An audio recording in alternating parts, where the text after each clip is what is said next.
ನಮಸ್ಕಾರ. The deep ಡೈವ್ಗೆ ಸ್ವಾಗತ. ಇವತ್ತು ನಾವು ಮಾತಾಡ್ತಿರೋದು ಅಹಮದಾಬಾದ್ನಲ್ಲಿ ಇತ್ತೀಚೆಗೆ ನಡೆದ ಆ ಏರ್ ಇಂಡಿಯಾ ವಿಮಾನ AI-271 ದುರಂತದ ಬಗ್ಗೆ.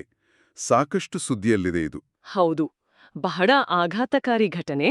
ಹೌದು.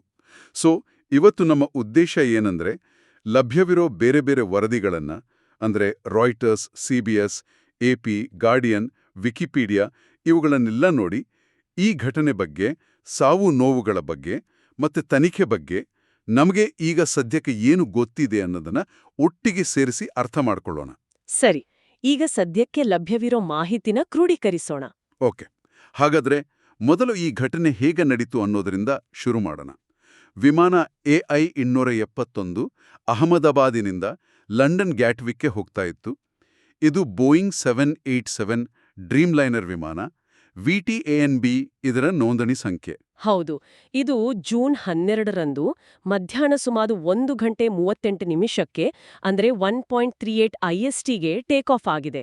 ಆದ್ರೆ ಟೇಕ್ ಆಫ್ ಆದ ಕೆಲವೇ ಹೊತ್ತಲ್ಲಿ, ಅಂದ್ರೆ ಕೇವಲ ಒಂದು 650 ಅಡಿಯಷ್ಟು ಎತ್ತರಕ್ಕೆ ಹೋಗಿ ಆಮೇಲೆ ಇದ್ದಕ್ಕಿದ್ದಂತೆ ಕೆಳಗೆ ಇಳಿಯೋಕ್ ಶುರುವಾಗಿದೆ. ಹೌದಾ?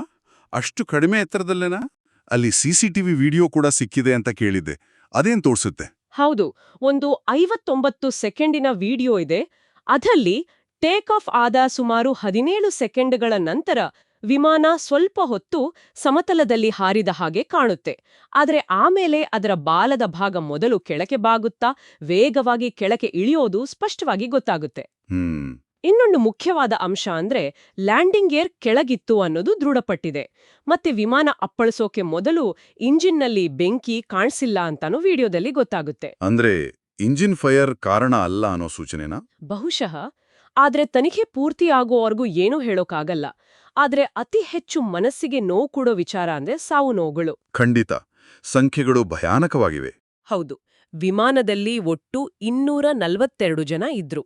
ಅದರಲ್ಲಿ ಕೇವಲ ಒಬ್ಬರು ಮಾತ್ರ ಬದುಕುಳಿದಿದ್ದಾರೆ. ಒಬ್ಬರೇನಾ? ಯಾರು ಅವರು? ಅವರು ಬ್ರಿಟಿಷ್ ಪ್ರಜೆ ವಿಶ್ವಾಸ್ ಕುಮಾರ್ ರಮೇಶ್ ಅಂತ.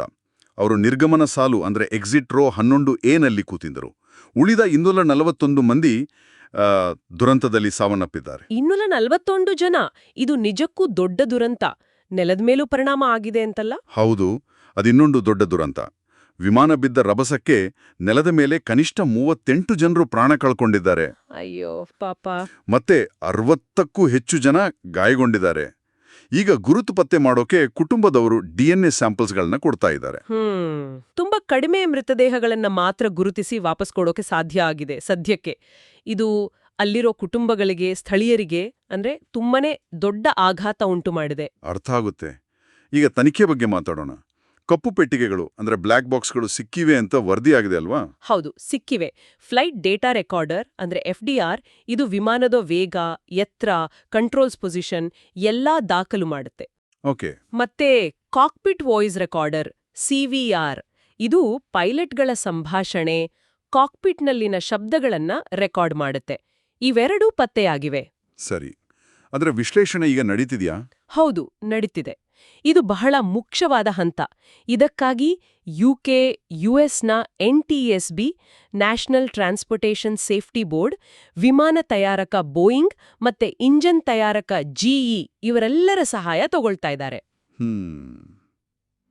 ಈ ಹಂತದಲ್ಲಿ ಏನಾದರೂ ಸಂಭವನೀಯ ಕಾರಣಗಳ ಬಗ್ಗೆ ಪ್ರಾಥಮಿಕ ಮಾಹಿತಿ ಇದೆಯಾ? ಸುಳಿವೇನಾದರೂ? ಆಕ್ಚುಲಿ ತನಿಖಾ ತಂಡ ತುಂಬಾ ಎಚ್ಚರಿಕೆಯಿಂದ ಇದೆ.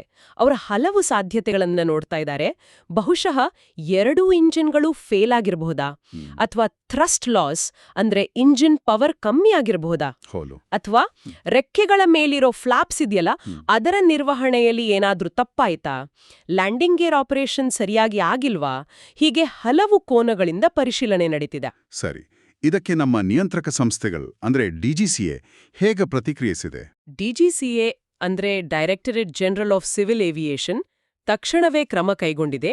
ಏರ್ ಇಂಡಿಯಾ ಹತ್ರ ಇರೋ ಎಲ್ಲಾ 7878 ಮತ್ತೆ 7879 ವಿಮಾನಗಳು ಅಂದ್ರೆ ಸುಮಾರು 33-34 ವಿಮಾನಗಳು ಇರ್ಬೋದು, ಅವೆಲ್ಲವನ್ನೂ ತಪಾಸಣೆ ಮಾಡೋಕೆ ಆದೇಶ ಕೊಟ್ಟಿದ್ದಾರೆ. ಓಹ್, ಎಲ್ಲ 787ಗಳನ್ನ? ಹೌದು. ಜೊತೆಗೆ ಪೈಲಟ್ಗಳು ಮತ್ತೆ ಫ್ಲೈಟ್ ಡಿಸ್ಪ್ಯಾಚರ್ಗಳ ಟ್ರೈನಿಂಗ್ ರೆಕಾರ್ಡ್ಸ್ ಕೂಡ ಕೇಳಿದ್ದಾರೆ. ಏರ್ ಇಂಡಿಯಾ ಅಧ್ಯಕ್ಷರು ಕೂಡ ಇದೊಂದು ವೇಕಪ್ ಕಾಲ್ ತರ ಆಗ್ಬೇಕು, ಸುರಕ್ಷತಾ ಮಾನದಂಡಗಳನ್ನ ಇನ್ನಷ್ಟು ಉನ್ನತ ಮಟ್ಟಕ್ಕೆ ಕೊಂಡೊಯ್ಯೋಕೆ ಇದೊಂದು ಪ್ರೇರಣೆ ಆಗ್ಬೇಕು ಅಂತ ಹೇಳಿದ್ದಾರೆ. ಇದು ನಿಜಕ್ಕೂ ಗಂಭೀರವಾದ ವಿಚಾರವೇ ಸರಿ.